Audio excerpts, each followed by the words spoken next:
Olá, espero que estejam gostando realmente dessa sequência e dando continuidade a ela. Eu trouxe hoje poucos livros. Eu trouxe uma coisa que eu tenho em mente é trazer para vocês não aqueles livros que já estão, vamos dizer assim, batidos e tal. Embora de vez em quando tenhamos que fazer isso, porque esses livros que caem no gosto popular e também no gosto mais refinado de outras pessoas, eles merecem também ser mostrados. Eu amo Érico Veríssimo. A obra dele toda, desde Clarissa, Um Lugar ao Sol, a tudo que ele publicou, O Tempo e o Vento. Eu dei essa coleção a uma sobrinha neta, perdão. E meio que me arrependi, fiquei com saudade de Ana Terra, fiquei com saudade de Bibiana, fiquei com saudade do Capitão Rodrigo e aquela macheza toda gaúcha que vem se impondo no livro, mas principalmente a figura de Ana Terra. Mas o livro de Érico Veríssimo que mais me marcou foi um livro com uma temática muito difícil, que ele aproveita o fato para desenrolar uma história contemporânea, uma história urbana, um pouco diferente dos seus outros livros, que é esse aqui, O Resto é Silêncio. Esse livro, Érico Veríssimo se inspirou em um fato que ele assistiu em suas andanças por Porto Alegre, que foi a queda de uma moça do 13º andar no chão em frente à praça onde ele estava com amigos. A moça foi identificada, ficou a suspeita se tinha sido uma coisa ou outra, mas Érico Veríssimo pegou esse fato e colocou 7 testemunhas, 7 pessoas que tinham visto a queda. E a vida dessas pessoas e a reação àquele fato doloroso. E vai criar aqui personagens saborosos, como só ele sabe fazer. Esse livro foi escrito, creio que em 1973, se eu não estou enganada. Essa obra de Érico Veríssimo, já aqui na 9ª edição, considerado um dos seus melhores romances, e de fato é. Porque você vai encontrar aqui personagens tão brasileiros, ainda que o Rio Grande do Sul de vez em quando esteja querendo se separar do resto do Brasil, que eu acho cômico, com respeitosamente cômico, certo? Respeitosamente. Sou uma pessoa imune a preconceitos. Não sou imune a simpatias e antipatias, isso não sou, mas a preconceitos, sim. Então eu levo na brincadeira isso e acho surreal, né? Mas esse grande escritor, tipicamente gaúcho, e seu filho, que agora estava hospitalizado, sempre estão no meu pensar de leitura. Sempre estão resplandecentes nesse céu de brigadeiro com algumas nuvens, que é o ambiente do leitor contumaz. A palavra contumaz também serve para leitores, porque é quase um vício. Eu diria que é um vício, mas um vício sem conotação negativa. Vício positivo, será que existe isso? Eu não sei, por exemplo, passar um dia sem ler. É algo anormal. Quando eventualmente eu tenho que ir a um hospital por alguma emergência médica, qualquer coisa, dentro da bolsa, antigamente eu levava livro, um livro. Eu pegava o primeiro que estava por ali e botava dentro da bolsa. Agora eu pego o meu Kindle dentro da bolsa. Porque sei lá quantos dias eu vou passar. Bom, mas isso é outra história. Trouxe hoje um clássico russo. Um livro que me surpreendeu pela temática e que me divertiu bastante, porque Nikolai Gogol, ele era satírico, ele era irônico, bem russamente bem-humorado, ou seja, um humor um pouco sombrio, que é esse aqui de Almas Mortas. Ai, meu Deus, quando é que eu vou aprender? Almas Mortas, Nikolai Gogol. Aqui, um homem com um nome impronunciável, meio tratante, meio charlatão, meio trambiqueiro, ele resolve sair aquelas fazendas russas, aquelas aldeias, aquelas coisas, procurando almas mortas para comprar. E o que seriam almas mortas? Proprietários de grandes fazendas tinham inúmeros servos, sem colocá-los em uma folha de pagamento correta, e quando eles morriam, eles não davam baixa nisso. Por uma razão de impostos, sei lá do quê. A questão jurídica é um pouco perturbada para nós. Mas o Mistiritchenko, deixa eu ver se eu encontro o nome dele aqui para vocês. Ele era terrível. Tchitchikov. Ora, Tiritchenko. Onde eu fui arranjar esse Tiritchenko? Tchitchikov. Com um V no final, que tem um som de F quando a gente pronuncia.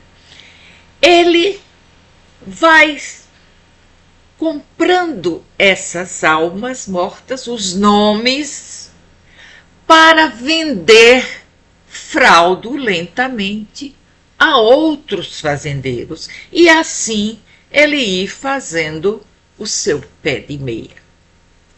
Aqui nós vamos ter descrições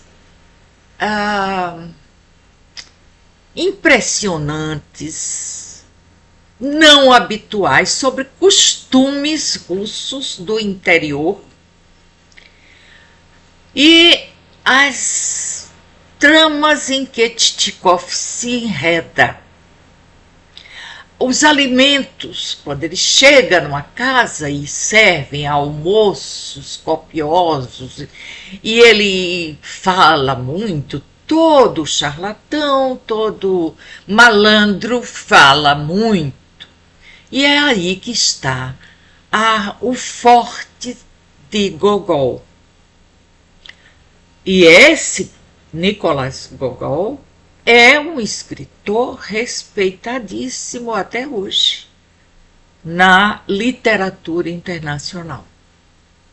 Li vários livros dele, mas esse aqui foi o que ficou mais marcado pelo divertimento que foi, e também porque é a obra principal dele. Essa coleção Abril tem tesouros imperecíveis. Tesouros que você tem até preocupação para quem você vai deixar quando a velha senhora chegar.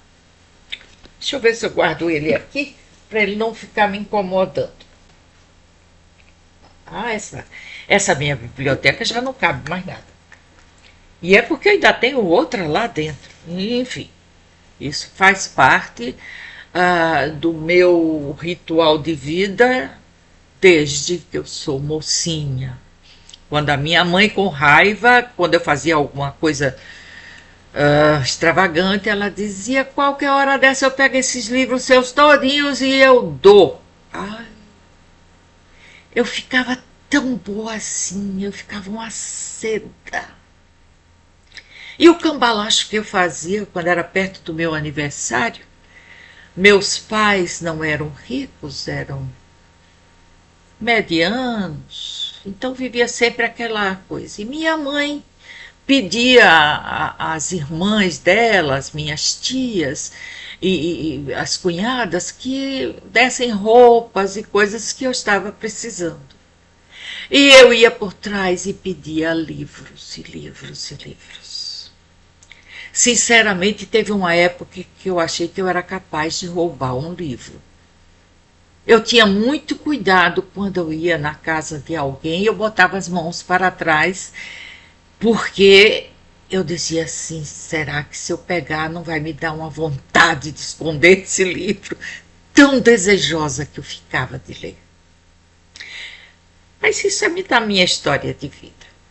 Agora, outro livro inesquecível, esse manjadíssimo, famosíssimo. O seu autor foi um dos homens mais inteligentes que o mundo já viu, que é O Nome da Rosa, de Umberto Eco. Nessa encadernação perfeita. Essa edição é da... Deixa eu ver quem é a edição aqui, para auxiliar se vocês quiserem comprar. Da editora Record. E ela veio com uma coisa maravilhosa. Eu tinha a edição anterior com as epígrafes em latim. Eu estudei latim na juventude e declinei várias coisas de latim e tal, mas passou, né? E para usar o tradutor era meio cansativo, era uma coisa complicada, mas essa é a edição da Record, veio com as traduções das epígrafes em latim. Outro sim, também uma coisa esplêndida nessa edição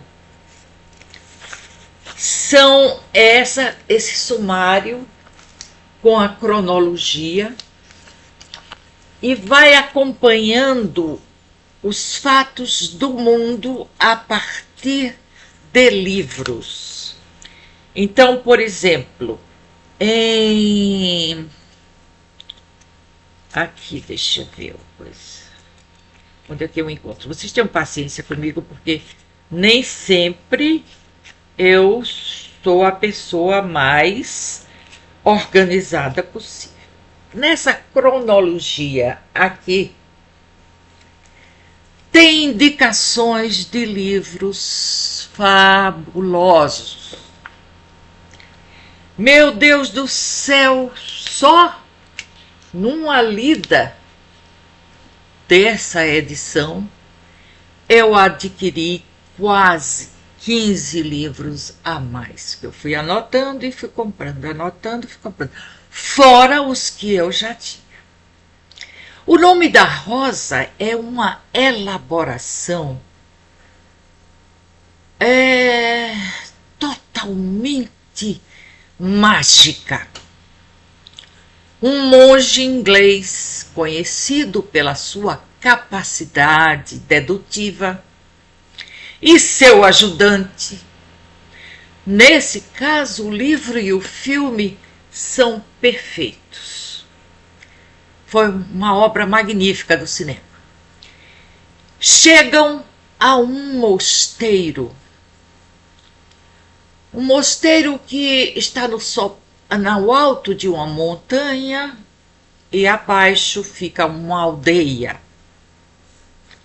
E é uma ordem muito fechada, mas eles vão receber a visita de alguns monges que vêm discutir um dogma do cristianismo e da Igreja Católica nascente, um dogma muito controverso, que eu não vou entrar no mérito aqui, até porque eu acho esse dogma absurdo. Mas o Frei Guilherme, ou William, ele logo que chega ao mosteiro e começa a visitar as coisas, se dá de cara com um assassinato.